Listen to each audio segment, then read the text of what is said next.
looks pretty. Whoop. That looks pretty thin.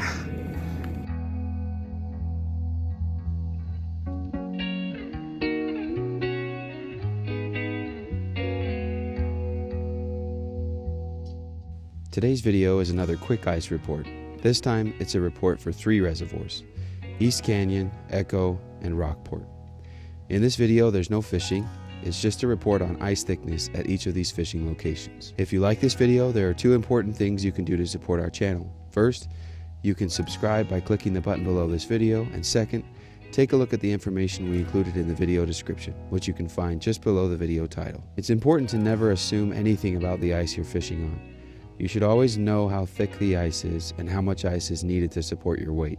I've included a link to an ice safety guide from the state park's website in the video description. Whenever I'm checking ice on a lake or reservoir, I always start in shallow water, in a spot that I can easily touch the bottom if I fall through. Then I slowly move out over deeper water, drilling a hole every 10 feet or so to make sure the thickness isn't varying too much.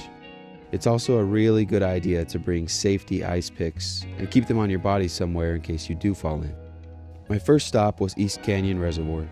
Some of the species you can catch at East Canyon include rainbow trout, smallmouth bass, wiper, black crappie, brown trout, kokanee salmon, splake, and tiger trout. The ice looked unsafe on much of the reservoir, but on the south end there was some fishable ice.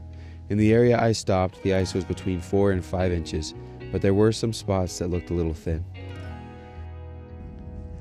Looks a little soft on the edges. My next stop was Echo Reservoir. Echo is a good place to target brown trout, rainbow trout, smallmouth bass, walleye, and yellow perch. You can also catch black crappie and channel catfish there. So I really am super short on time, so I've got my ice drill and that's about it. Just gonna check the thickness. It looks like it's soft on the edges on this side, but there are people way over there on that side fishing on the ice, so I'm sure it's thick enough over there for some ice fishing. I'm gonna check this spot over here. As far as I could tell, Echo was completely capped with ice, but again, it was pretty obvious that ice thickness varied throughout the reservoir. The ice at Echo was about 5 inches thick, at least where I was checking. There are some spots though along the edges that I wouldn't trust. I'm wearing waders, so don't worry about getting a little wet, but that looks pretty. Whoop. That looks pretty thin. Feel it cracking under me. So there's definitely soft spots, but like I said, over there on that end of the reservoir, there's several people fishing, so I'm guessing it's hard enough over there. I would be careful on this patchy ice. On my way back from Echo, I stopped at Rockport Reservoir and had just enough time to check the ice near the dam.